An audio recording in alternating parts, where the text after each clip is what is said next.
ge kanyengeza omukana kaseera mbebaza mwenna buli omu mwebaza okubanga otwekumiddeko kasibente obulamu buli bulungi kiri kitya eyo joli yesawa mbenga nkubuuza kiri kitya ku dduuka w'okolera kiri kitya mu akedi mwoli kiri kitya ku mulimu gwonna gw'olimu ab'amasaluuni kiri kitya yeno program kiri kitya era osobola okunziramu nga naawe ombuuza kiri kitya eno ngenda kubanga nkubira ate ebiri erudde eno kuba bingi ddala ebigenda mu maaso mu nsi naye buli lunaku olwabalaza okimanyi bulungi nnyo nti mba nkuwa ennyimba ez'empya ze tumanyi nti z'empya eziriko era zonna nzirina nziteeseteese okuba nga nzikuwa ez'akafuluma obufulumi ezo tugamba nti ze ziriko nga love commissioner oluyimba olwo ndikuwadde bwe mbadde nzija ku mpewo n'ate ze zimu ku ezo ezikyagaaniddewo 3 weeks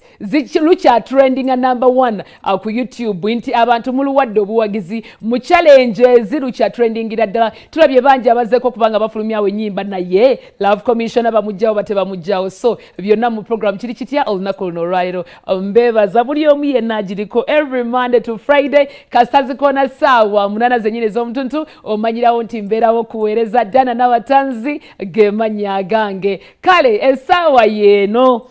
kakati wenzijidde ku mpewo bingi nnyo ebigenda mu maaso mu nsi naye wenzijidde ku mpewo nga tutegeddeko nti town clerk ow'Embarra ate atuvudde ku maaso afunye accident embi ddala era bw'atyo ku luguudo luno olugenda Arua wafunidde accident eyo era talamye kitutegeezeddwa nti afudde era afudde so twagala okuba nga tusabira ku famire ye twagala okuba ntumusaasira tusaasira ku famire ye naye kennyini tusabe Mukama Katonda obulamu bwe bulamuze ekisa era bw'atamuwummuza emirembe ekifaananyi ekyo kirina wanje yes abantu kibalageko ekifaananyi ekyo yes atuvudde ku maaso etwogerera essaawa eno era twongere okuba nga ate tusaasira ku famire ye ate nakuba nga mubitegeera essaawa eno ndooza essaawa era nkutegeeze olina okuba nga obimanyi olina okuba nga obitegeera sagala weekwasa nti ensi eganye embeera eganye nga tebigenda mu maaso mu nsi olina okuba nga obimanya town clerk ow'ekibuga Mbarra ye Teophilus Tibihiika afiiridde mu kabenje ku luguudo oluva erira okudda park era nga bwetyo accident bwerabiseeko kale ebigenda mu maaso bye byetaaga okuba nga omanya ate ku ludda olulala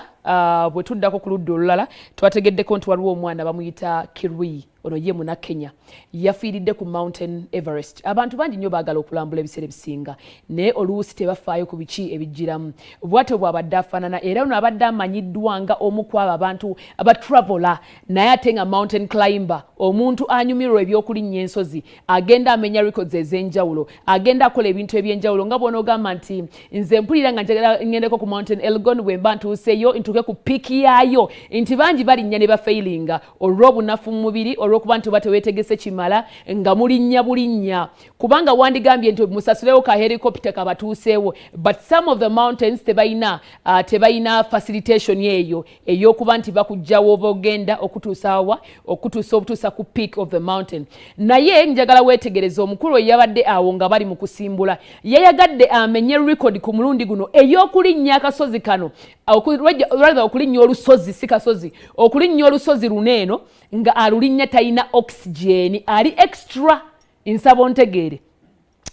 bw'oba olinnya olusozi olw'okuba ng'olaba ebyaziyazi ebyo ebiriyo kubanga balinnyira nnaku ebiseera ebiseera batera okulinnyira ennaku nti ennaku 2 ennaku 3 ennaku 4 okusinziira ku lusozi kirwe mubeera mwambuka n'okusinziira amaanyi gammwe nti abantu bangi babeera n'amaanyi naye nga tebalina skill ebasobozesa kulinnya lusozi nsaba onfune bulungi oli ayinza okuba kanyama ng'amaanyi agalina nga mu mubiri olaba amaanyi agalina naye ate nga talina skill emusobozesa okulinnya olusozi ng'ate omuntu gwe wandiise omuntu obunafu amusinza kye bayita skill ey'okuba nti asomoka kakati wabaawo ebintu bibiri amaanyi ne skill olina okuba nga obyawula ebimu ku ebyo abantu bano bye bakola nga bw'olabaawo nti waliwo bye batuuka ku nsozi zino nga bateekeddwa okusomoka kewandiise akantu akatono ako ng'ate bw'ogwayo awo ku katindako kwolaba nga n'omala kakutanda n'ogwayo wansi okkirira mita z'otamanyi muwendo ezidda wansi era wekkata kubanga ago gaziyazi ate oyo snow nti mountains ezisinga ziriko snow ezisinga oba ezimu ku ezo ze tulina ziriko snow. Kati ebimu ku ebyo ebijjira mu weather ogenda okulaba ngeno wansi muvuddeyo nga weather ya bulijjo nga ano boolaba ne mutuuka eyo waggulu ng'ate wakutte, ne mutuuka eyo waggulu nga waliyo bye mubadde mutasuubira nti snow yo oluusi bw'aba abambuka asobola okubambuka najja n'akukubanga akuba oguyinja ng'oguyinja ogukubye. This time round nga bw'olabaawo of course ku Mountain Everest kwabaddeko ne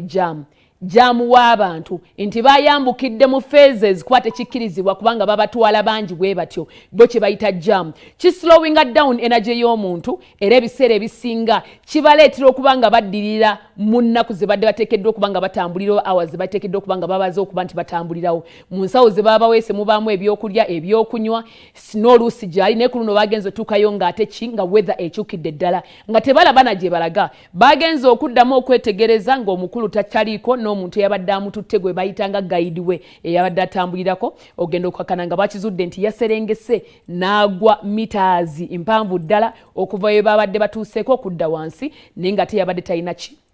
yali talina extra oxygen gwe adatambudde naye ebimu ku ebyo gye yali atuuseeko n'abanga nga bw'onoogamba nti atuuseeko ku piiki z'ensozi ezimu bw'oba otuuseeyo okkirizibwa okusimbawo akaflag, okkirizibwa okutoolayo snow, okkirizibwa okutoolayo kyonna ky'oba osanzeeyo okusinziira kuba bw'oba olaze. So bw'atyo omwana Munnakenya Cheruyot Kirui bw'atyo n'afa bw'atyo. So Bannakenya bangi abali mu kungubaga era eggwanga lyonna likungubaga lwa nsonga badde amanyikiddwa nnyo. Mukkirize ebyo byombi nga mbikomya wano for now kubanga bingi ddala bye nandyagadde okuba nga mbawa ku nsonga eyo naye mukkirize tukikomyawo for now. Ebyokuyiga bingi naawe osobola okuba nga weeyigiriza ebintu ebimu naye kyengenda obasaba bw'oba ogenza okulambula wonna bw'oba ogenza okulambula be cautious about your life. Bingi bye twagala okuba nga tutuukako naye ate ng'oriskinga obulamu bwo kwegaba oleseeka. Kale essaawa eno etwogerera yeetaaga miliyoni 25 ez'e Kenya okuba nga bajjayo mulambo gwe balina guggisizaayo manpower. So sigena nti ennyonyi ekebere wawe yatuuse abamugyeyo n'ennyonyi kati ebintu ng'ebyo kyova olaba abasinga abafiira mu nsozi babalekayo nti batuuka kaseera nga ate ssente ez'okumuggyayo akoze ebintu by'emyaka 5 mu nsi nga bya bugagga obeera oluusi osinga. So bw'obeera gwe okola otya oteekamu ssente zonna ezisoboka ne bajjayo mulambo gw'omuntu bo oba mumulekayo. Program kiri kitya we tukyali awo Zula Sirike nabateekamu ensimbi ate awamu lwaki sisooka nenkangamu katono nnyo kasooka enkangamu katono nnyo mbe nga nkomaotovaako.